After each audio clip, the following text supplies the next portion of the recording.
ಎಲ್ಲ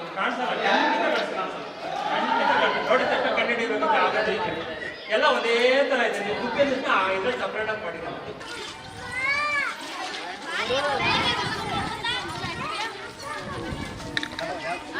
ಬನಶಂಕರಿ ಪ್ರಾಥಮಿಕ ಶಾಲೆ ಎಲ್ಲ ವಿದ್ಯಾರ್ಥಿಗಳು ನೋಡಿ ಇತಿಹಾಸದಲ್ಲಿ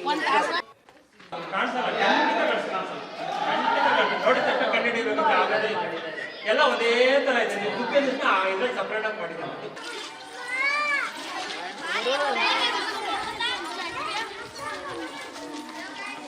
ಬನಶಂಕರಿ ಪ್ರಾಥಮಿಕ ಶಾಲೆ ಎಲ್ಲ ವಿದ್ಯಾರ್ಥಿಗಳು ಸರ್ ನೋಡಿ ನೀವು ಕೋಟೆ ಒಳಗೆ ಯಾವ ರೀತಿಗೆ ಎಲ್ಲ ಗಂಟೆಗಳೆಲ್ಲ ಬೆಳೆದಾವ ನೋಡ್ರಿ. ಒಂದು 5 ದಿವಸ ಹಾಳಾದ್ರೆ 1 ತಿಂಗಳು ಅಷ್ಟು ಸ್ಟಾರ್ಟ್ ಆಯ್ತು ಸರ್. ಅದ್ರ ಬಂದು ಯಾಕೆ ಬಂದಾಯ್ತು? ಅಷ್ಟು ಕೋಟಿ ರೂಪಾಯಿಗಳು ಯಾಕೆ ನೀವೆಲ್ಲ ಹಾಳು ಮಾಡಿದ್ರಿ? ಅದೇ ಕೋಟಿ ರೂಪಾಯಿ ಕೊಟ್ಟು ಇದು ಕೋಟೆಗಳಿಗೆ ಏನಾದ್ರೂ ನೀವೆಲ್ಲ ಇದಕ್ಕೆ ಸ್ವಚ್ಛತೆ ಮಾಡೋದಾಗಲಿ ನಿರ್ಣಯ ಆಗಲಾಗಲಿ ಮಾಡಿದ್ರೆ ಎಷ್ಟು ಅನ್ಕ್ತಿತ್ತು?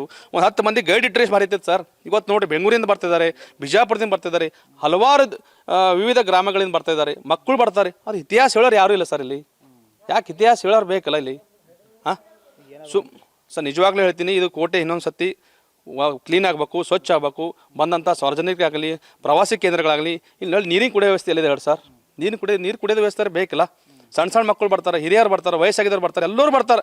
ಯಾಕೆ ನೀರು ಕುಡಿಯೋ ಸುದ್ದ ವ್ಯವಸ್ಥೆ ಇಲ್ಲ. ಹಾಂ ಇದಕ್ಕೆ ಭಾಳ ನನಗೆ ನೋವು ಆಗ್ತಾ ಇದೆ. ಇದು ಯಾಕಂದರೆ ಜಿಲ್ಲಾಡಳಿತಗಳು ತಕ್ಷಣ ಗಮನ ಹರಿಸಬೇಕು. ಇಲ್ಲೊಂದು ನೀರಿನ ವ್ಯವಸ್ಥೆ ಕೂಡ ಮಾಡಬೇಕು ಮತ್ತು ಸ್ವಚ್ಛತೆ ಮಾಡಬೇಕು. ನೋಡಿ ಇವತ್ತು ಎಷ್ಟು ಕಾಡು ಗುಂಟುಗಳು ಬೆಳೆದವ, ಒಳಗೆಲ್ಲ ಹುಲ್ಲು ಬೆಳೆದವ, ಮುಳ್ಳುಗಳವ, ಕಲ್ಲುಗಳು ಬಿದ್ದವು ರೋಡ್ ಮ್ಯಾಗ. ಮಕ್ಕಳು ಹೆಂಗೆ ಹೋಗ್ಬೇಕು, ಪ್ರವಾಸಿ ಕೇಂದ್ರ ಹೆಂಗೆ ಹೋಗ್ಬೇಕು, ಇದೆಲ್ಲ ನೋಡೋ ಕೋಟೆಗಳ ಇತಿಹಾಸ ಹೆಂಗೆ ತಿಳ್ಕೊಬೇಕು ಅಂಬ ನನಗೆ ಪ್ರಶ್ನೆ ಕಾಡ್ತಿದೆ. ಅದಕ್ಕಾಗಿ ನಾನು ದಯಮಾಡಿ ನಾನು ತಕ್ಷಣವೇ ನಾವು ಎಲ್ಲ ಇವತ್ತು ಅಧಿಕಾರಿಗಳು ಗಮನಿಸ್ತೀನಿ, ಶಾಸಕರು ಕೂಡ ಅವ್ರಿಗೆ ಮನವಿ ಮಾಡ್ಕೊತಿದ್ದೀನಿ, ಸಂಬಂಧಪಟ್ಟ ಅಧಿಕಾರಿಗಳು ಕೂಡ ಮನವಿ ಮಾಡ್ತಿದ್ದೀನಿ. ದಯಮಾಡಿ ತಕ್ಷಣ ಈ ಕೋಟೆಯನ್ನು ಮತ್ತೊಮ್ಮೆ ಸ್ವಚ್ಛ ಮಾಡಿ ಕ್ಲೀನ್ ಮಾಡಿ ಬಂದಂಥ ಪ್ರವಾಸಿ ಕೇಂದ್ರಕ್ಕೆ ಅನುಕೂಲ ಮಾಡಬೇಕಲ್ಲಿ ಕಳಕಳಿ ವಿನಂತಿ ಮಾಡ್ತಿದ್ದೀನಿ. ಇಲ್ಲವಾದಲ್ಲಿ ನಾನೊಬ್ಬ ಸಮಾಜ ಹೋರಾಟ ಹೇಳಬರ್ತೀನಿ. ನನ್ನ ಪಾದಯಾತ್ರೆ ಮುಖಾಂತರ ಜಿಲ್ಲಾಧಿಕಾರಿಗಳಿಗೆ ಮನವಿ ಪತ್ರ ಕೊಡೋಕೆ ಇಷ್ಟಪಡ್ತೀನಿ. ಬಸವ ಕಲ್ಯಾಣದಿಂದ ಕೋಟೆಯಿಂದ ನನ್ನ 2 ಕಾಲಗಳನ್ನು ಚಪ್ಪಲಿ ಬಿಟ್ಟು ಇಲ್ಲೇ ಕೋಟೆ ಒಳಗೆ ಚಪ್ಪಲಿ ಇಟ್ಟು ಜಿಲ್ಲಾಧಿಕಾರಿ ಮನವಿ ಕೂಡ ಬರೋಕ್ಕೆ ಇಷ್ಟಪಡ್ತಿದ್ದೀನಿ. ನನ್ನ ಹೆಸರು ಲೋಕೇಶ್ ಮುಳ್ಕೆರೆ, ಸಮಾಜ ಸೇವಕ, ಬಸವ ಕಲ್ಯಾಣ. ಇದು ಬಸವ ಕಲ್ಯಾಣಲ್ಲಿ ಬಸವಚೂರು ಮಹಾರಾಜ ಕರ್ಮಭೂಮಿ. ಆ ಕರ್ಮಭೂಮಿಯಲ್ಲಿ ಒಂದು ಇತಿಹಾಸ, ಒಂದು ಖಿಲೆ ಇದೆ. ಆ ಖಿಲೆಯಲ್ಲಿ ಏನೂ ಅನ್ನೋ ವ್ಯವಸ್ಥಾನೂ ಇಲ್ಲ ಸರ್. ಇಲ್ಲಿ ಯಾರೂ ಬಂದರು, ಟೂರಿಸ್ಟ್ ಪ್ಲೇಸ್ ಬಂದರು, ಏನು ಬಂದಿರಲಿಲ್ಲ, ಅವ್ರಿಗೆ ಯಾರು ಗಾಡಿ ಮಾಡೋರು ಚಲೋ ಆಗಿಲ್ಲ. ಇಲ್ಲಿ ಏನು ಇತಿಹಾಸ ಇಲ್ಲ, ಬಾತ್ರೂಮ್ ಟಾಯ್ಲೆಟ ಇಲ್ಲಿ ಏನು ಅಂತ ವ್ಯವಸ್ಥೆ ಇಲ್ಲ ಸರ್. ಒಂದು ಲೈಟಿನ ವ್ಯವಸ್ಥೆ ಇಲ್ಲ, ಏನಿಲ್ಲ. ನಮ್ಮ ಬಸವ ಕಲ್ಯಾಣಲ್ಲಿ ಈಗ ನಮ್ಮ ಅನುಭವ ಮಂಟಪ ಒಂದು ದೇವಸ್ಥಾನ ಇದೆ. ಅಲ್ಲಿ 100 ಜನ ಬರ್ತಾಯಿದ್ದೀರಿ ಸರ್. 100 ಜನ, ಲಕ್ಷಾಂತರ ಮಂದಿ ಬರ್ತಾಯಿದ್ದಾರೆ, ಊರಲ್ಲಿ ಬರ್ತಾಯಿದ್ದಾರೆ. ತಾವು ದಯಮಾಡಿ ಇಲ್ಲಿ ಬಸವ ಕಲ್ಯಾಣ ಖಿಲೆಯಲ್ಲಿ ಒಂದು ಇತಿಹಾಸ ಖಿಲೆ ಇದೆ. ಇಲ್ಲಿ ಏನು ಫೆಸಿಲಿಟಿನೂ ಇಲ್ಲ ಸರ್. ಇದು ಇಲ್ಲಿ ನಿಮ್ಮ ಹತ್ರ ಒಂದು ಕೇಳ್ಕೊಳ್ಳೋ ವಿನಂತಿ ಏನಂದರೆ, ಇದು ಏನೊಂದು ಫೆಸಿಲಿಟಿ ಇಲ್ಲಿ ತಾವು ಮಾಡ್ಬೇಕಂತ. ಇಲ್ಲಿ ವ್ಯವಸ್ಥೆ ಏನೂ ಇಲ್ಲ ಸರ್, ಏನು ವ್ಯವಸ್ಥೆ ಇಲ್ಲ. ಒಣ ಕಂಟಿ ಗಿಡಗಳು ಏನಿಲ್ಲ ಸರ್. ಇಲ್ಲಿ ಎಲಿ ಆಡೋದು, ಜೂವ ಆಡೋದು, ಶರಿ ಕೊಡೋದು, ಅದೇ ಫೆಸಿಲಿಟಿ ಇದೆ ಸರ್. ಇದು ಮಿತ್ರ ಟೂರಿಸಂ ಅದ ಪಾಪ, ಇವ್ರು ಇದರಂತ ಇದು ಎಲ್ಲ ವ್ಯವಸ್ಥೆ ಇದೆ ಸರ್. ಇದು ಇದರಿಂದ ಹಳಿದಿದೆ ಸರ್. ಇದು ಹಾಂ ಏನು ವ್ಯವಸ್ಥೆ ಇಲ್ಲ ಸರ್. ದುರ್ಲಕ್ಷ ಇದೆ ಸರ್ ಎಲ್ಲ. ಇದು ಯಾರು ಬಂದು ನೋಡ್ತಾ ಇಲ್ಲ, ಮಾಡ್ತಾ ಇಲ್ಲ ಸರ್. ತಾವು ಗೌರ್ಮೆಂಟ್ಲಿಂದ ದಯವಿ ಮಾಡಿ ನಿಮ್ಗೆ ವಿನಂತಿ ಮಾಡಿಸ್ತಿದ್ದೀನಿ. ಜರ ಇದು ಭಾಳ ಅಂದ್ರೆ ಭಾಳ ನಮ್ಮ ಬಸವ ಕಲ್ಯಾಣ ಇತಿಹಾಸ ಇಲ್ಲ ಸರ್. ತಾವು ದಯಮಾಡಿ ಇದು ಒಂದು ಟೂರಿಸ್ಟ್ ಪ್ಲೇಸ್ ನೋಡಪ್ಲಿ ಒಂದು ನಿಮ್ಮನ್ನ ಕೇಳ್ಕೊತೀನಿ ಸರ್. ನಮಸ್ಕಾರ. ರಂಗರಾವ್ ಸರ್. ನೋಡಿ, ನಾವು ಇಲ್ಲಿ ಬಂದಾಗ ಇವತ್ತು ಯಾವುದೇ ರೀತಿ ಅಭಿವೃದ್ಧಿ ಇಲ್ಲ. ಭವಿಷ್ಯ ಜನ ಹೇಳ್ತಾರೆ ಅಭಿವೃದ್ಧಿಗಾಗಿ ಸರ್ಕಾರ ಅನೇಕ ಹಣ ಬಿಡುಗಡೆ ಮಾಡಿದೆ ಅಂತ ಹೇಳಿ. ಅದೇ ತಾಲೂಕಾ ಆಡಳಿತ ಇಲ್ಲಿ ಯಾವುದೇ ರೀತಿ ಅಭಿವೃದ್ಧಿ ಕಾಣ್ತಾ ಇಲ್ಲ.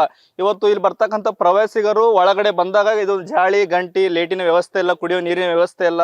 ಸುಮಾರು 10 ಎಕರೆಯಲ್ಲಿ ಕೋಟೆ ನಿರ್ಮಿಸಿದೆ ಇಲ್ಲಿ. ಆದ್ರೆ ನೋಡ್ತಕ್ಕಂಥ ಅನೇಕ ನೋಡ್ತಿರ್ಬೋದು, ಇಲ್ಲಿ ನೈಸರ್ಗಿಕವಾಗಿ ಕಲ್ಲಿನ ಕೆತ್ತನೆ ಮಾಡೋದು ಅನೇಕ ಒಳ್ಳೆ ಸ್ಥಳಗಳಿವೆ. ಆದರೆ ಪ್ರವಾಸಿಗರು ಬಂದಾಗ ಒಂದು ಭಯದ ವಾತಾವರಣ ಸೃಷ್ಟಿಯಾಗಿದೆ.